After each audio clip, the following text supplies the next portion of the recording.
중요한 것은 하나님의 교회는 하나님이 예정하시고 하나님이 계획하시고 하나님이 다스리시는 하나님의 계획은 영원부터 영원까지 동일하게 인도하시고 축복해 주실 줄 믿습니다.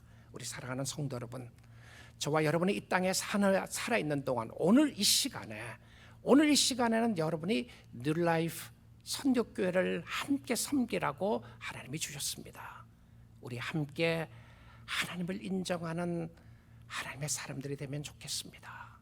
하나님의 각종 지혜를 교회를 통하여 알려주시는데, 하나님의 각종 지혜를 교회를 통하여 알려주신다고 하는 표현은 우리가 하나님의 말씀을 듣고 교회를 섬기면서 하나님의 뜻을 깨달아가고 하나님의 방법을 알아간다, 이런 것입니다. 나를 향한 뜻을 찾기 전에 하나님의 계획을 찾아야 합니다. 하나님의 뜻이 무엇인지를 알아야 하는데요, 하나님은 내가 하나님의 자녀로 살기 원합니다. 오늘 찬양대가 불러준 찬양처럼 하나님은 여러분이 예배자로 살기를 원하십니다. 하나님의 이름을 높이고요, 여러분의 있는 그곳에서 두세 사람이 내 이름으로 모이는 곳에, 무엇을 이야기하는지 압니까? 실질적으로 2명, 3명 모이라는 의미가 아닙니다. 이 표현 속에는 2명, 3명 공동체가 모이는 곳을 이야기하는 거예요. 이 공동체 안에 하나님이 하나님을 되심을 기억하고 섬기는 공동체를 이야기합니다. 저는 확실하게 말할 수 있습니다. 우리 사랑하는 풀러턴 뉴라이프 선교교회, 하나님을 사랑하는 사람들이 많이 있는 것 압니다. 주님을 사랑하고 주님을 섬기는 많은 사람들이 있는데, 주님을 사랑하는 우리 사랑하는 모든 교회 성도 여러분, 우리 하나님의 비밀을 알려주시고 하나님을 섬기는데 하나님을 온전히 인정하며 주님을 섬길 수 있기를 주님의 이름으로 축복드립니다. 우리는 지상에 보이는 교회를 섬깁니다. 그리고 보이지 않는 천성의 교회가 있고요, 보이지 않는 하나님의 교회는 완벽하고 완전합니다. 그런데 보이는 교회는 완전하지 않아요. 완전하지 않는 교회에 왜 저를 이곳에 두시고 여러분을 두셨을까요? 왜 그랬습니까? 하나님을 하나님으로 인정하라고 하신 겁니다. 교회에 대해서 제일 많이 가르쳤던 교회가 에베소 교회인데요, 에베소 교회의 하나님의 통치를 인정함에도 불구하고 하나님의 통치를 인정하지 않는 사람이 에베소 교회 안에도 있었다는 사실을 아십니까? 에베소 교회에 어떤 어려움이 있었길래 바울이 오늘 이 에베소서 말씀이 아닌 사도행전에서 무슨 말을 하는지를 한번 보도록 하겠습니다. 사도행전 20장인데요, 이 상황은 에베소 교회에서 3년 동안 목회를 하다가 갑자기 폭통이 일어나는 일로 인하여 교회 성도들에게 작별 인사도 하지 못하고 그곳을 떠나게 됩니다. 밀레도라고 하는 곳에 가서 교회 장로들을 불렀습니다. 교회 지도자들을 불러놓고 교회가 어떤 곳인지, 내가 어떻게 목양을 했는지를 이야기를 하면서 그 에베소 교회에 주시는 말씀이었습니다. 바울이 이런 이야기를 합니다. 사도행전에서요, 여러분은 자기를 위하여 또는 온 양떼를 위하여 삼가라. 이게 무슨 말이냐면, 삼가라고 하는 표현은 조심하라, 이런 말입니다. 여러분, 하나님이 통치하시는 교회인데 그 지도자들에게 무엇을 말씀했나요? 교회를 조심해라, 교회를 살펴보라, 이렇게 이야기를 해요. 그런데 누구를 위해서요? 자기를 위하여. 자신의 믿음을 잘 지키는 것이 중요한 겁니다. 왜 자신의 믿음을 지키라고 그랬는지를 이제 보게 될 텐데요, 자기를 위하여 또 온 양떼를 위하여. 지도자들이 해야 될 일은 양떼를 위하는 일을 해야 합니다. 안타깝게도 지도자들이 양떼를 흩트리는 일을 하고 있다면 얼마나 잘못된 모습이겠습니까? 양떼를 위하라고, 양떼를 섬기라고 장로를 세워줬는데, 목사로 세워졌는데 자기만을 위해서 살고 나만 봐달라고 이야기하는 장로가 있다면 얼마나 안타까운 일이 되겠습니까? 장로를 세우고 지도자를 세우고 목사를 세운 것은 자기를 위하고 온 양떼를 위하라고 하는데, 그리고는 고백시켜 줍니다. 성령께서 그들 가운데 여러분을 감독자로 삼고 성령께서 세웠습니다. 여러분 믿으십시오. 하나님이 저를 이곳에 세운 것, 하나님이 우리 장로님들을 이곳에 세운 것, 하나님이 권사님들을 이곳에 세운 것, 우리 집사님들을 세운 것 성령께서 하셨대요. 믿으시나요? 세움받은 분도 성령이 나를 세웠다는 걸 믿으셔야 합니다. 그리고 교인들도 성령께서 역사하신다는 걸 믿어야 하는데요, 여러분을 감독자로 삼고 하나님이 자기 피로 사신 교회를 보살피게 하셨느니라. 하나님이 자기 피값으로 주고 산 교회입니다. 자, 교회 너무 쉽게 비난하지 마십시오. 하나님의 통치가 있는 하나님의 교회를 흐트리려고 그러지 마십시오. 그런 사람 없을 때 설교하는 게 얼마나 감사한지 모르겠습니다.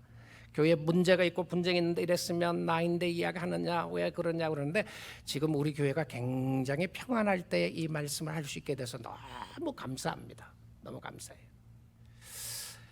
하나님이 자기 피로 사신 교회를 보살피게 하셨느니라. 29절입니다. 자, 놀랍죠? 내가 떠난 후에 사나운 이리가 여러분에게 들어와서 그 양떼를 아끼지 않는다고 하는 표현은요, 괴롭힌다라고 하는 표현입니다. 흐트러 놓는 거예요. 바울이 떠났는데 왜 이리가 들어오나요? 어디예요? 에베소 교회입니다. 아니, 하나님의 통치가 있고 하나님을 인정했던 에베소 교회에 왜 이리떼들이 들어와요? 이리떼가 들어와서 하는 역할이 뭡니까? 하나님의 양떼들을 해치는 거예요. 자, 그 다음 말씀을 보겠습니다. 또한 여러분 중에서도 저는 이 말씀이 섬찟했어요. 이 말씀을 보다가 또 깊이 묵상을 해보면, 지금 이 사람들이 누구예요? 여러분이라고 이야기한 사람이 누굽니까? 바울이 사랑하는 교회 감독자들이었어요. 교회 지도자들이었단 말입니다. 그런데 그 몇 사람이 모였는지는 모르겠어요. 그 지도자가 10명이었는지 두세 사람이었는지 뭐 20명이 모였는지, 그거는 숫자는 성경이 이야기하지 않으니까 모르지만 아마 그렇게 많이 모였을 리가 없을 거라고 생각합니다. 왜냐하면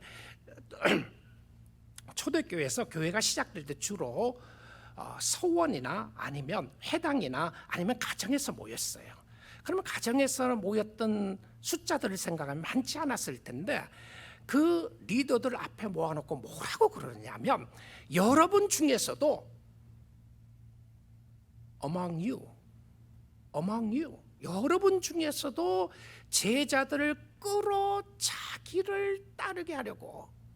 자, 여러분, 장로님들이, 목사가 나를 따르라, 나를 따르게 하기 위한 것이 최고의 목적으로 한다면 그 사람 잘못된 사람입니다.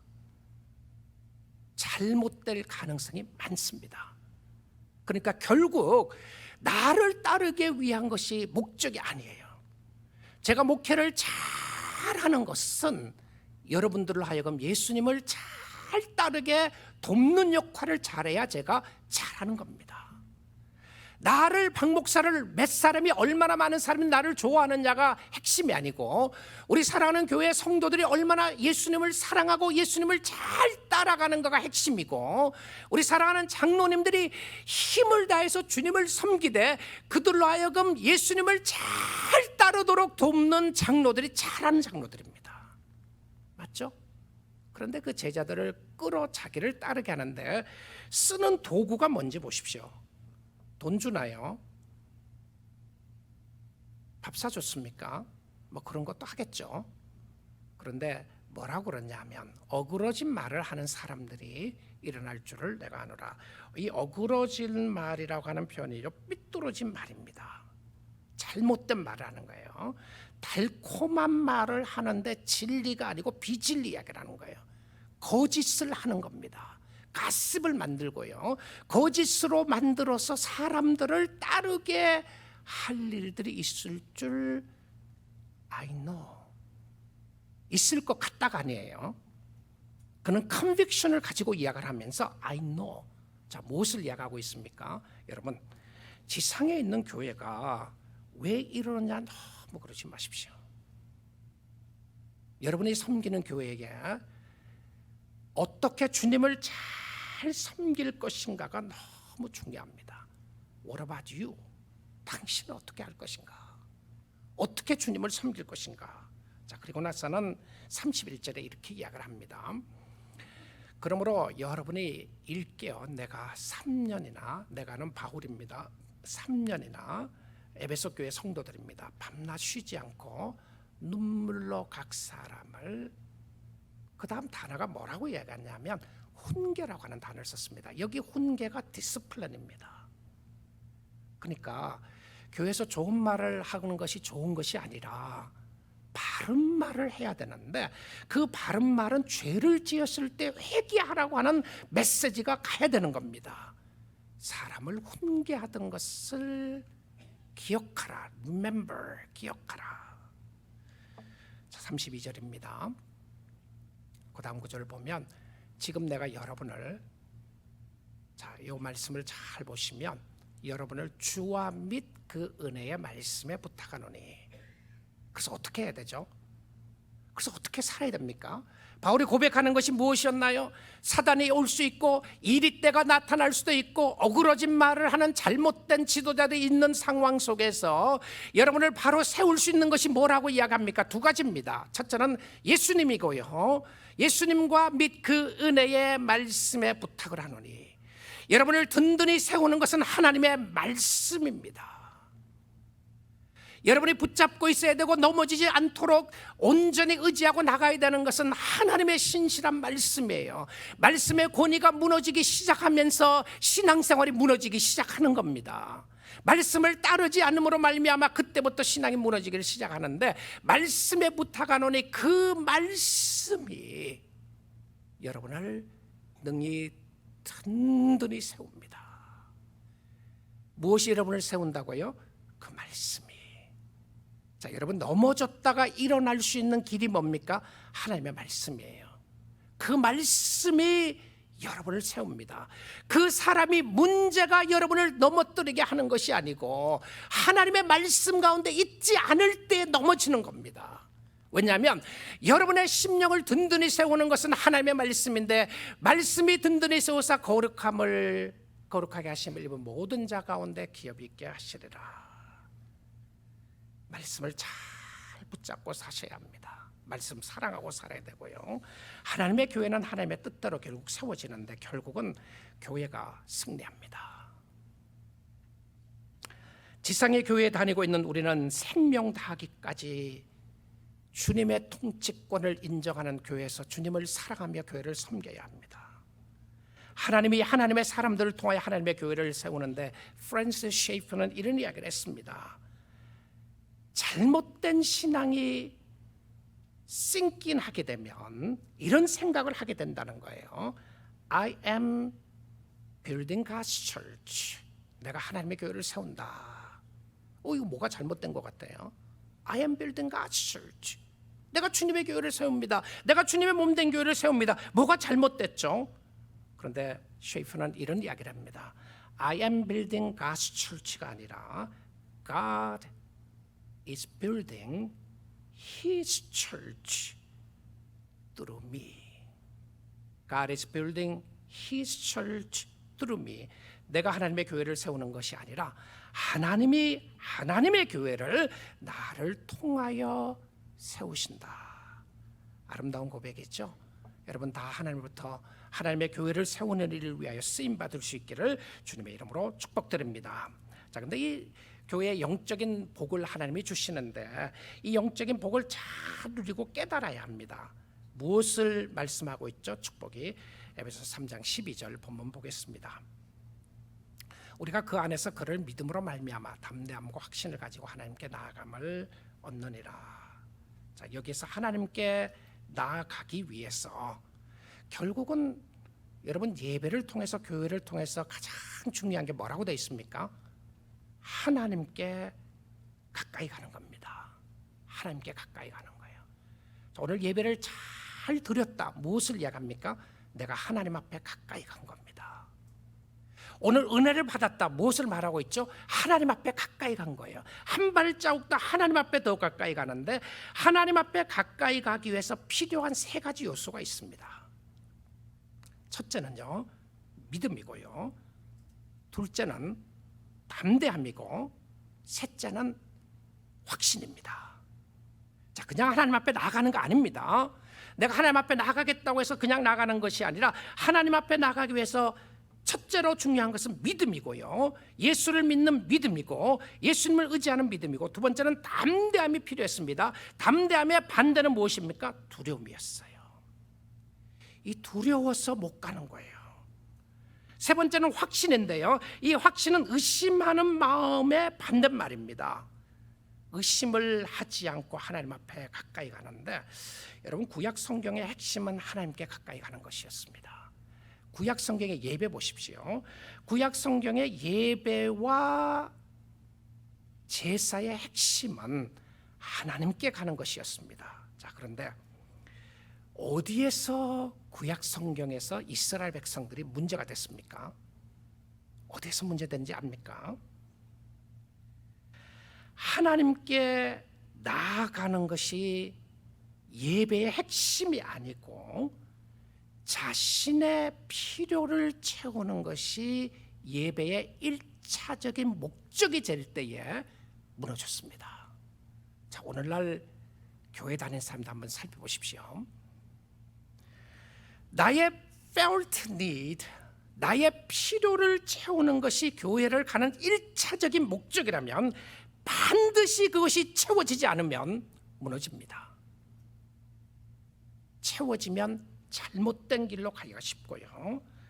그래서 자기 자신의 필요를 채우는 것이 가장 중요한데, 이스라엘 백성들이 우상을 숭배한 이유가 무엇이었습니까? felt need가 있는데, 나의 필요가 있는데 하나님으로부터 채워지지 않은 거예요.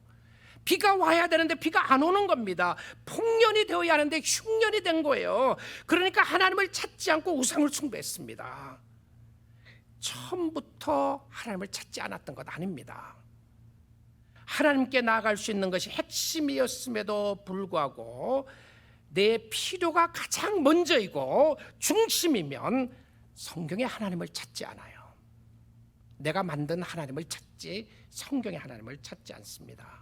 우리 사랑하는 성도 여러분, 주께로 가까이 갈 수 있기를 원합니다. 이것이 예수 믿는 겁니다. 예수 믿는 것은 주께로 가까이 가는 것이 최고의 기쁨인 줄 알아 주를 섬기는 것인데요. 히브리서 4장 14절부터 16절 한번 보겠습니다. 그러므로 우리에게 큰 대제사장이 계시니 성천하시니 곧 하나님의 아들 예수시라. 우리가 믿는 도리를 꽉 붙잡을지어다. 자, 믿는 도리를, 믿음에 관한 도리를 꽉 붙잡는 게 뭡니까? 15절입니다. 우리에게 있는 대제사장은 우리의 연약함을 동정하지 못할 리가 아니요. 자, 이게 핵심이 되면 안 됩니다. 여러분의 필요를 다 하시고 연약함의 심패타이저를 하실 수 있는 분이다, 이겁니다. 주님은 여러분의 필요를 다 아십니다. 주님이 여러분의 필요를 모르고 외면하는 게 아니에요. 그럼에도 불구하고 때로는 늦게 채워주시고 그 기도를 응답하지 않는 이유가 무엇입니까? 여러분이 그것만 잡으려고 하기 때문에 안 해줄 때가 있어요. 모든 일에 우리와 똑같이 시험을 받으시니로되 죄는 없으시니라. 자, 그 다음에 16절을 한번 보시면, 그래서 어떻게 됐습니까? 그러므로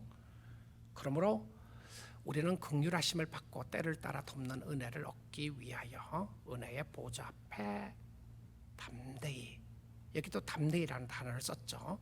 은혜의 보좌 앞에 담대히 나갈 것이니라.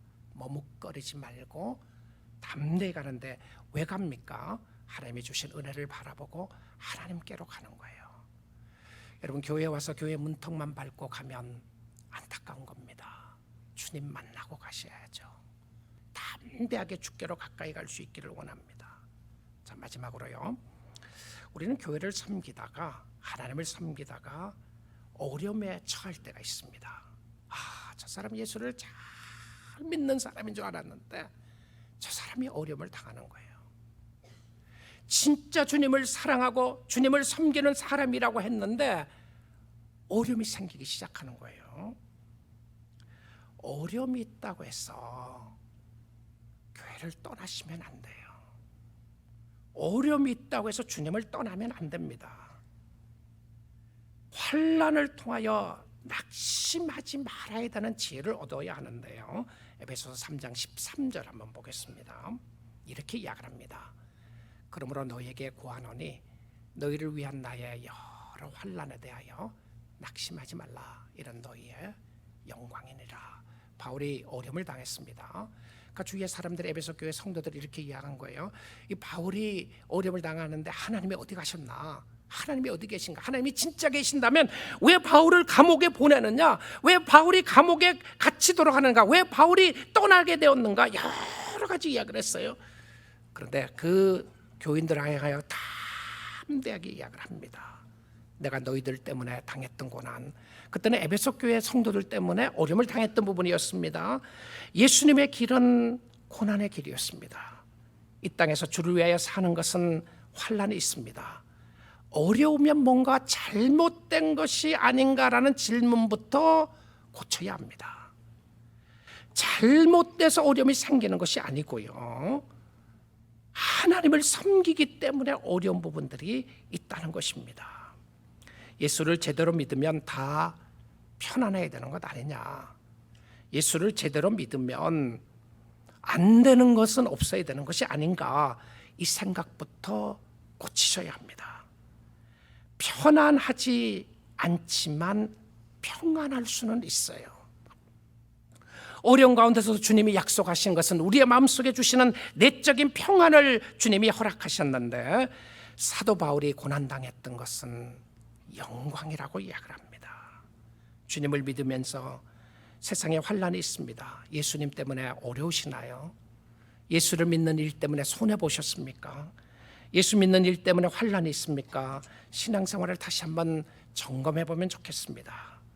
마지막으로 요한복음 15장 19절에서 20절에서 주님은 이렇게 말씀하십니다. 예수님이 제자들에게 이야기를 하면서 너희가 세상에 속하였으면 세상에 자기의 것을 사랑할 것이나 세상이 자기의 것을 사랑한다. 무슨 말이죠? 세상에 속했던 것을 사랑하는 것은 당연한 겁니다. 당연한 거예요. 세상에 있는 사람이 세상의 것을 사랑하는 것 당연한 겁니다. 예수 안 믿는 사람들이 세상의 것을, 좋은 것을 사랑하는 것 당연한 거예요. 자, 그런데 우리는 돌아봅니다. 그런데 너희는 세상에 속한 자가 아니요, 도리어 내가 너희를 세상에서 택하였기 때문에 세상이 너희를 어떻게 한다고요? 미워하느니라. 여러분, 정말 예수 믿으면서 세상으로부터 미움받으신 적이 있으시나요? 어쩌면 우리는 너무 세상화 되려고 발버둥 쳤는지 모릅니다. 교회 문턱을 낮췄는데, 교회 문턱을 낮춘다는 건 좋은 의미였지만 말씀을 워럴 다운 했다면, 말씀의 문턱을 자기 마음대로 해석했다면 이것은 잘못된 모습이었습니다. 세상이 너희를 미워하는데, 세상이 원하는 것은, 주님이 원하는 것은 우리가 오늘 또 말씀으로 사는 겁니다. 20절입니다. 그 다음 구절 보면 내가 너에게 종이 주인보다 더 크지 못하단 말을 기억하라. 사람들이 나를 박해하였은즉 너희도 박해할 것이요. 어떤 말입니까? 당연하다는 거죠. 우리의 주인이 예수님이면 예수님이 당했던 것, 당하는 것 당연한 것이다. 내 말을 지켰은즉 너희도 너희의 말도 지킬 것이라. 결국은 우리가 승리하게 됩니다. 우리 사랑하는 성도 여러분, 여러분이 너무 세상하고 똑같이 살려고 발버둥 치셨나요? 아니, 세상보다 세상의 사람들보다 성도가 세상의 것을 더 사랑하고 있습니까? 가슴 치며 회개해야 할 일이라고 생각합니다. 세상 사람들보다 세상에 속했던 것을 더 사랑하고 세상 사람들보다 세상의 것을 갖기 위해서 더 욕심부리고 더 거짓말하고 더 뜻대로 살지 않는다면, 그러고도 우리가 예수의 제자라고, 예수 믿는 사람이라고 말할 수 있겠습니까? 여러분, 세상 사람들, 이 땅에 사는 교회 다니는 사람 다 그렇게 산다고 말하지 마십시오. 다 그렇게 살아도 성경 말씀대로 사는 사람들이 하나님의 자녀들 아니겠습니까? 힘들고 어렵다고 늘 불평하고 사는 것은 세상입니다. 힘들고 어려운 가운데서도 주께 감사하는 사람은 주의 사람들입니다. 하나님의 사람은 이럴 때 더 기도하는 사람들이고요. 어려움이 있을 때 무릎 꿇는 사람이 하나님의 사람들이지, 어려움이 있을 때 세상 사람보다 더 세상의 힘을 의지하는 것은 하나님의 사람들이 아닙니다. 하나님 위하여 헌신하며 하나님은 교회를 통하여 비밀을 가르쳐 주셨는데 그 비밀은 예수 그리스도였습니다. 오늘도 주님 사랑하시고요, 오늘도 주께 가까이가 지상에 있는 교회에 하나님이 주신 선물을 우리가 누리면서 하나님의 각종 지혜가 교회 안에 있습니다. 예수 안에 있습니다. 그러기에 그 주님 사랑하고 섬기는 우리 믿음의 공동체 다 될 수 있기를 주님의 이름으로 축복드립니다.